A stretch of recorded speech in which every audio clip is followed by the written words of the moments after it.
স্বাগত খেলা যোগে আপনাদের সাথে আছি আমি ফাইম রহমান।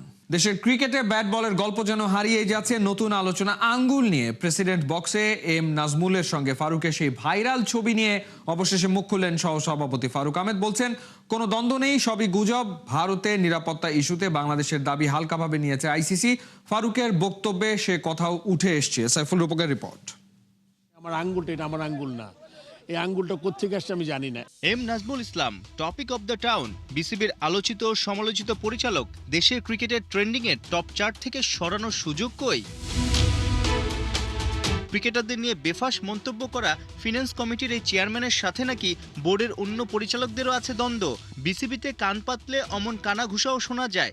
এরই মাঝে প্রেসিডেন্ট বক্সের একটা ছবি যেন আগুনে ঘি ঢেলে দিয়েছে। তবে কি সত্যি এম নাজমুলকে শাসিয়েছেন সহসভাপতি ফারুক আহমেদ? এমন মুহূর্তেই বা কিভাবে লেন্সে ধরা পড়লো? ভালো করে খেয়াল করেন, আমি মনে হয় আমার আঙ্গুলটা এটা আমার আঙ্গুল না, এই আঙ্গুলটা কোত্থেকে আসছে আমি জানি না। এক, দুই নম্বর হলো কি, আপনার সামনে নির্লিপ্তভাবে একজন ভদ্র মহিলা আর তার বাচ্চা নিয়ে খেলা দেখছে, তার মাঝখানে দুইজন মানুষ, এটা কীভাবে সম্ভব? কোনো ভদ্রলোক এই কাজটা করতে পারে না। ছবিটা নিয়ে আমার সন্দেহ আছে। কথা বলার সময় তো হাত আর বন্ধ রাখতে হয় না, হাত চলতে থাকে। সো ওইটা যদি হয়েও থাকে, আমার মনে হয় এটা খুব সম্ভবত এটা বানানো একটা ছবি। এইটার কনটেক্সট ওটা কিছুই নাই ওখানে, ঠিক আছে? এটা একদম অ্যাবসলিউটলি এই ধরনের কোনো আর্গুমেন্ট, কোনো কথা মানে বিন্দু মাত্র না। ফারুক শুধু বলার জন্যই বলেননি, ফুটেজও কথা বলে। রবিবার পূর্বাচলে সিসিডিএম টি-20 চ্যালেঞ্জ কাপের ফাইনালে দুজনকে দেখা গেছে খোশ মেজাজে। যদিও টি-20 বিশ্বকাপ ইস্যুতে ঠিকই আছে ক্ষোভ, হৃদয় ভাঙ্গা সবার।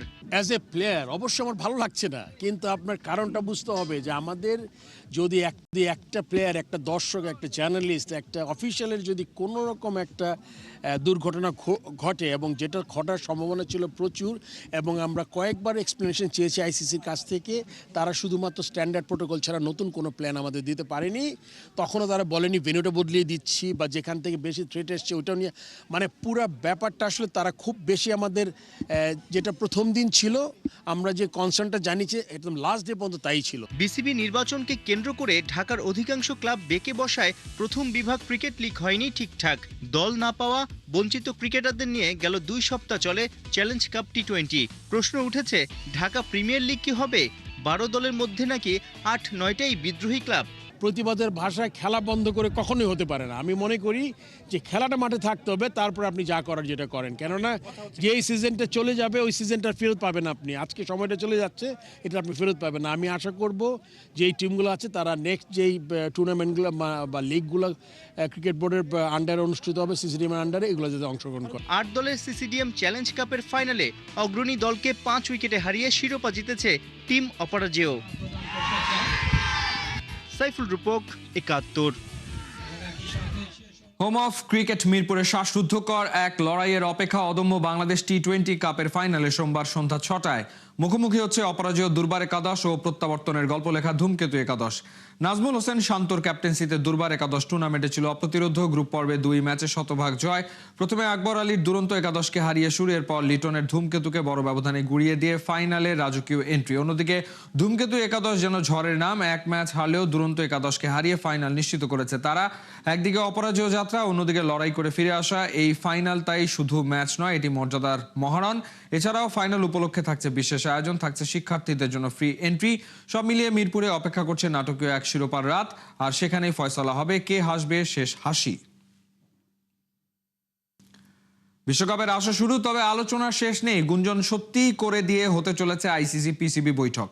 গোলযোগ বেঁধেছে ভারত পাকিস্তান ম্যাচ নিয়ে। আলোচনায় বসছে পাকিস্তান আর আইসিসি, কিন্তু সেখানে বিসিবি প্রেসিডেন্টকে কেন ডেকে নেওয়া হলো, কি হতে চলেছে লাহোরে? ক্রিকেট বিশ্ব সেদিকেই তাকিয়ে। কোহিনুর কণার report. Bat versus ball, experience versus nerve, master stroke versus disaster. বিশ্বকাপের লড়াইটা শুরু হওয়ার কথা ছিল ঠিক এমন ভাবে, তবে ক্ষমতার দম্ভে বাংলাদেশকে বিদায় করে দিয়ে শুরু হয়েছে ইতিহাসের সবচেয়ে সমালোচিত ম্যারমেরে টি-20 বিশ্বকাপ। ওপেনিং ডেতেই আলাদা ম্যাচে মাঠে নেমেছিল ভারত আর পাকিস্তান। খানিকটা ভয় ধরালেও জয় ঠিকই তুলে নিয়েছে এই দুদল। তবে সবকিছু ছাপিয়ে এখনো আলোচনার কেন্দ্রে 15 ফেব্রুয়ারি ভারত পাকিস্তান ম্যাচ। সেই আলোচনায় সুযোগ বুঝে ঘি ঢালছে 2 দেশের গণমাধ্যম। এক টুইট বার্তায় ভারতীয় সাংবাদিক বিক্রান্ত গুপ্তা দাবি করে বসেন, পিসিবির কাছে অনিবার্য পরিস্থিতির ব্যাখ্যা চাওয়া মাত্রই নাকি সমস্যা সমাধানের জন্য আইসিসির সাথে ডায়ালগে বসতে চাইছে পিসিবি। সেই টুইট আবার ছড়িয়ে পড়তে জবাব নিয়ে হাজির পিসিবির মুখপাত্র আমির মীর। বিক্রান্ত গুপ্তার দাবি পুরোপুরি অস্বীকার করেন আমির, বলেন ভারতীয় গণমাধ্যমের কাজই হলো কাল্পনিক গল্প ফাঁদা। তিনি আরও বলেন, একটু ধৈর্য ধরুন, দেখবেন কে আসলে কাকে নক করেছে। এখানেই ঘটনা শেষ হলেও পারত, কিন্তু না। আমির মীরের জন্য পাল্টা জবাব নিয়ে হাজির ভারতীয় সেই সাংবাদিক। খানিকটা টিপ্পনি কেটেই বললেন, যদি পিসিবি আর আইসিসি আলোচনার টেবিলে না বসে থাকে তবে আমির মীর আপনি একজন নায়ক। বিক্রান্তের সেই কথা মাটিতে পড়তে দেরি। রাত পোহাতেই শোনা গেল লাহোরের জরুরি বৈঠক। উদ্যোক্তা আইসিসি, সেখানে আছে পিসিবি। শুধু তাই নয়, পরিস্থিতি এতটাই বেগতিক, সেখানে আছে বিসিবিও। জানা যায় বৈঠকে বিশ্বকাপ থেকে বাংলাদেশকে বাদ দেওয়ার সিদ্ধান্ত, পাকিস্তানের সাম্প্রতিক অবস্থান, একই সাথে ভবিষ্যতে করণীয় নিয়েও বিস্তারিত আলোচনা হবে। কি হচ্ছে লাহোরে জানা যাবে ঠিক সময়ে। কোহিনুর কণা, ৭১। ভারত পাকিস্তান ম্যাচ কি হতে যাচ্ছে এবারের বিশ্বকাপে? বাংলাদেশের আবেগকে পুঁজি করে পিসিবি কি লাভের গুড় ঘরে তুললো? এমন নানা প্রশ্নের জন্ম হয়েছে বিসিবি সভাপতি আমিনুল ইসলাম বুলবুলের লাহোর সফর ঘিরে। পিসিবি আর আইসিসির বৈঠকে বিসিবি সভাপতির অংশ নেয়ায় বাংলাদেশের সম্ভাব্য অর্জন নিয়েও চলছে আলোচনা। বিস্তারিত পার্থ বণিকের রিপোর্টে। একটা ইস্যু, নানা নাটকীয়তা। ইন্ডিয়ান মিডিয়ার খবর, আইসিসির চাপে নাকি ম্যাচ বয়কটের সুর নরম করছে পাকিস্তান। পাল্টা জবাবে পিসিবির কটাক্ষ, ভারত তো গুজবের রাজা, সময়ই বলে দেবে পিসিবি নাকি আইসিসি কে ধরেছে কার পা। তৃতীয় খবর, পিসিবি ও আইসিসির সাথে আলোচনা করতে লাহোর বৈঠকে উপস্থিত বিসিবি সভাপতি আমিনুল ইসলাম বুলবুল। এক কথায় নাটকের পর নাটক। তবে নাটকীয়তা যতই হোক, এটা পরিষ্কার যে আইসিসির ডেপুটি চেয়ারম্যান ইমরান খাজা আর পরিচালক মুবাশির উসমানী পিসিবির সাথে ব্যাক চ্যানেল আলোচনায় শতভাগ সফল হয়েছেন। যার জেরেই লাহোরে আইসিসির সাথে ফেস টু ফেস সভায় পাকিস্তান ক্রিকেট বোর্ড। কিন্তু প্রশ্ন যেটা, তা হলো আইসিসি আর পিসিবির মধ্যকার বৈঠকে বিসিবি সভাপতির কাজ কি? বাংলাদেশকে বাদ দিয়ে তো এরই মধ্যে বিশ্বকাপও শুরু হয়ে গেছে। মূলত বাংলাদেশের পাশে দাঁড়িয়ে ভারতের বিপক্ষে ম্যাচ বয়কটের সিদ্ধান্ত নেয় পিসিবির ওপর প্রতিনিয়ত চাপ বাড়ছে। 15 ফেব্রুয়ারি ম্যাচ না খেললে পিসিবির কাছ থেকে ক্ষতিপূরণ নেওয়া হতে পারে, এমন পয়েন্ট তুলতেই নাকি নড়ে চড়ে বসেছে পাকিস্তান। এতদিন যে ফোর্স মেজরের কথা বলে ভারত ম্যাচ অ্যাভয়েড করার কথা বলছিল পিসিবি, সেই ফোর্স মেজরের ব্যাখ্যাও নাকি আইসিসির কাছে অযৌক্তিক মনে হয়েছে। এরই মধ্যে আইসিসি জানতেও চেয়েছে সেই ফোর্স মেজর এড়াতে পিসিবি কি পদক্ষেপ নিয়েছে। ধারণা করা হচ্ছে আইনি জটিলতা এড়াতে, শ্রীলঙ্কার সাথে সম্পর্ক ঠিক রাখতে এবং আইসিসির ভবিষ্যৎ নিষেধাজ্ঞায় না পড়তে নিজেদের অবস্থান পরিবর্তনের সুযোগ খুঁজছে পিসিবি, এবং অবশ্যই সেটা সম্মানজনক উপায়ে। জানা গেছে শেষ মুহূর্তে পিসিবি থেকে এমন স্টেটমেন্টও আসতে পারে যে লাহোরের বৈঠকে বিসিবি সভাপতি আমিনুল ইসলাম বুলবুলের অনুরোধেই তারা ম্যাচ খেলতে রাজি হয়েছে। এতে পাকিস্তানের এক ঢিলে দুই পাখি মারা হবে। প্রথমত, আইসিসির শাস্তি এড়িয়ে ভারত ম্যাচ খেলার জন্য একটা অজুহাত খুঁজে পাবে তারা, এবং দ্বিতীয়ত, বাংলাদেশের পাশে থাকার জন্য পাকিস্তান যে সমর্থন কুড়িয়েছে সেটাও অটুট থাকবে। সব মিলিয়ে যে বাংলাদেশের জন্য ভারত ম্যাচ বয়কটের সিদ্ধান্ত নিয়েছিল পাকিস্তান, সেই বাংলাদেশের কাঁধে বন্দুক রেখে ওই সিদ্ধান্ত পরিবর্তন করা হচ্ছে কিনা এখন সেটা ভাবারও সময় এসেছে। মূলত আগামী কদিনের মধ্যেই আমিনুল ইসলাম বুলবুলের লাহোর বৈঠকে অংশ নেবার কারণ পরিষ্কার হয়ে যাবে।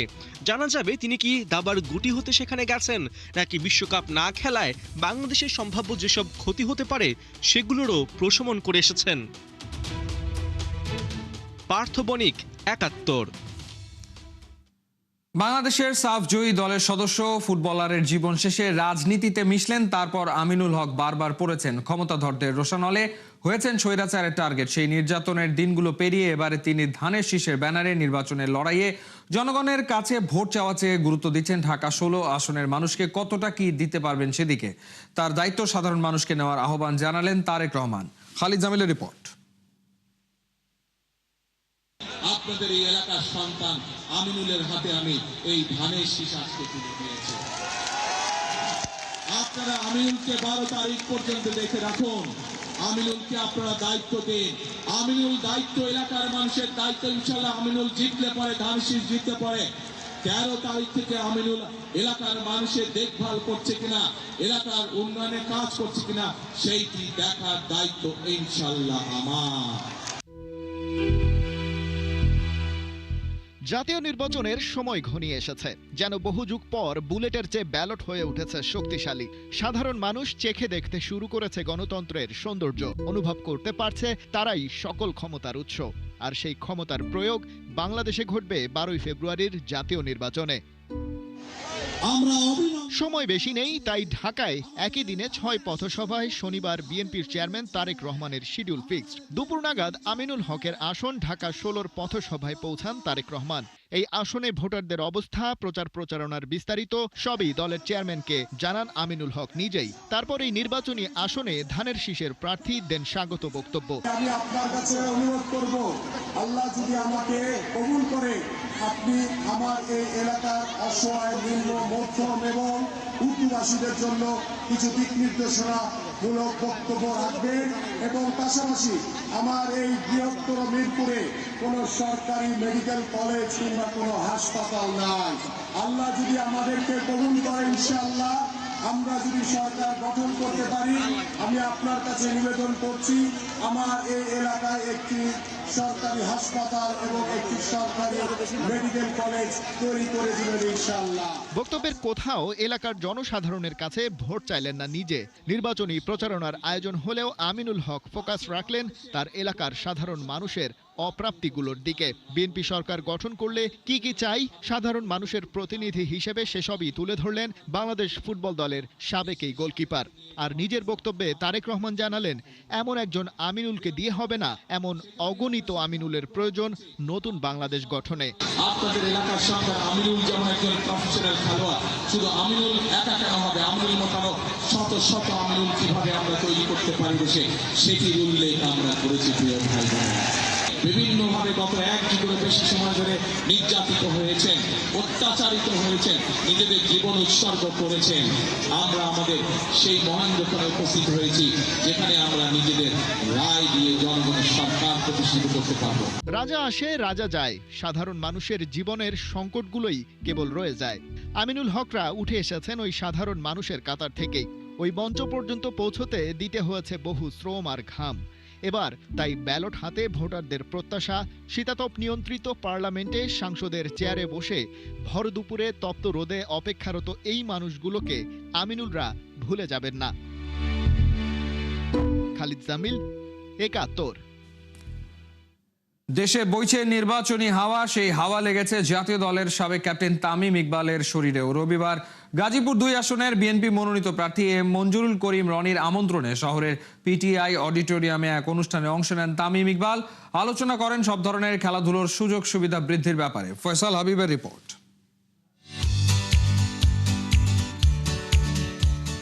বাড়ির পাশের অডিটোরিয়ামে আসছেন জাতীয় দলের সাবেক ওপেনার তামিম ইকবাল, তাই তাকে দেখার সুযোগ মিস করতে চায়নি গাজীপুরের শিশু কিশোররাও। বিকেল থেকেই তারা অপেক্ষায় ছিল অনুষ্ঠান স্থলে। তামিম এসেছেন যথাসময়ে, তাকে আমন্ত্রণ জানিয়েছেন সংসদ সদস্য পদপ্রার্থী। এরপর মানুষের ভিড় ঠেলে মঞ্চ পর্যন্ত পৌঁছাতেও বেশ খানিকটা সময় লেগে গেছে তামিমের।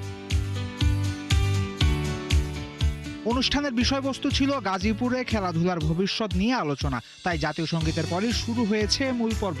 অডিটোরিয়াম ভর্তি বিভিন্ন খেলাধুলা সংশ্লিষ্ট মানুষজনকে তামিমই অনুপ্রাণিত করেছেন নিজেদের সমস্যার কথা জানাতে। দর্শকদের কাছেও অভিযোগ জানতে চাওয়া হয়েছে, সেই অভিযোগ নিয়ে এমপি পদপ্রার্থীর সাথে আলোচনা হয়েছে তামিমের। ক্রিকেটের মানুষ হওয়ায় তামিম নিজে ক্রিকেট এবং ক্রিকেটারদের সমস্যাটা বেশি অনুধাবন করেছেন। গাজীপুরের স্টেডিয়ামে ক্রিকেটের জন্য ভালো পিচের আবদার ছিল তার। কি করে অল্প সময়ে স্টেডিয়ামের মানোন্নয়ন সম্ভব তাও জানিয়েছেন খান সাহেব। আর বিশেষ গুরুত্ব দিয়েছেন স্কুল ক্রিকেট উন্নয়নের ব্যাপারে। একটা স্কুলের সাথে আরেকটা স্কুলে একটা রেশারেশি থাকে, একটা মিষ্টি রেশারেশি থাকে। ওই রেশারেশিটা আমাদের স্পোর্টসে আনতে হবে। যে ফর এক্সাম্পল আমি হলাম সানশাইন গ্রামার স্কুলের স্টুডেন্ট ছিলাম, আমার সাথে সিজিএস চিটাগং স্কুল, সবসময় একটা রেশারেশি থাকতো। যদি একটা ফুটবল খেলি, ক্রিকেট খেলি, পড়াশোনা, রেজাল্ট সব দিক থেকে ওই ভালো জিনিসটাকে আমাদের স্পোর্টসে ইউটিলাইজ করতে হবে। আপনি প্রথম বছর হোক টাকা খরচ, সেকেন্ড বছর হোক, 3 বছর হোক, চতুর্থ বছর যায় কিন্তু স্কুলরা ইনভেস্ট করা শুরু করবে। আর আমি মনে করি যে this is the right plan, because এই একটা সেক্টর যে আমরা কিন্তু আনটাচড বলতে পারি। হ্যাঁ, নামের অবস্থায় খেলা হয়, খেলা যে হয় না আমি তা বলছি না, খেলা হয়, বাট খেলা খেলার মতো হইতে হবে। এদিকে এমপি পদপ্রার্থী রনির কণ্ঠে ঝরেছে খেলাধুলায় গাজীপুরের পিছিয়ে পড়ার আক্ষেপ। রনি তামিমের দেয়া পরামর্শ গ্রহণ করেছেন সাদরে, বলেছেন অল্প দিনেই এই জেলার খেলাধুলার চিত্র বদলে যাবে। তো আনফরচুনেটলি গাজীপুরে আমাদের একজন ক্রীড়ামন্ত্রী ছিলেন, কিন্তু তারপরে গত 17 বছরে এই গাজীপুরের দুরবস্থা। শুধু ক্রিকেট না, আমাদের স্কুলগুলোতে স্পোর্টস আরও বাড়ানো দরকার এবং স্কুল ক্রিকেট তো অবশ্যই চালু থাকা দরকার এবং 17 বছর গাজীপুরে কোনো লিগই হচ্ছে না। তো সেই লক্ষ্যে আমরা কাজ করব এবং মাঠের কথা যেটা আসছে যে মাঠ তো মাঠের তো মানে অবশ্যই পর্যাপ্ত পরিমাণে মাঠ নেই, আর স্টেডিয়াম যেগুলো আছে সেগুলো দুরবস্থা। তো সেগুলোকে প্রপারলি মেনটেন যেন করা যায় এবং আমরা যেন আমাদের ছেলেমেয়েদেরকে আরো সুযোগ করে দিতে পারি। নির্বাচনী প্রচারণায় খেলাধুলার উপস্থিতি এবার বিশেষভাবেই লক্ষ্য করা গেছে। এমনকি ক্রীড়াবিদ, মাঠ সবই স্থান পেয়েছে বিএনপির নির্বাচনী ইশতেহারে। দলটা ভোটের লড়াইয়ে জিতে সরকার গঠন করলে বাংলাদেশে খেলাধুলার চিত্র বদলে যাবে, সেই আশা তাই বাসা বাঁধছে দেশবাসীর মনে। ফয়সাল হাবিব, ৭১। এই ছিল এই মুহূর্তের খেলা যুগে সরাসরি সংবাদ অনুষ্ঠান দেখতে চোখ রাখুন ৭১-এর ফেসবুক পেজ এবং সাবস্ক্রাইব করুন ৭১-এর ইউটিউব চ্যানেল। ৭১-এর সাথেই থাকুন।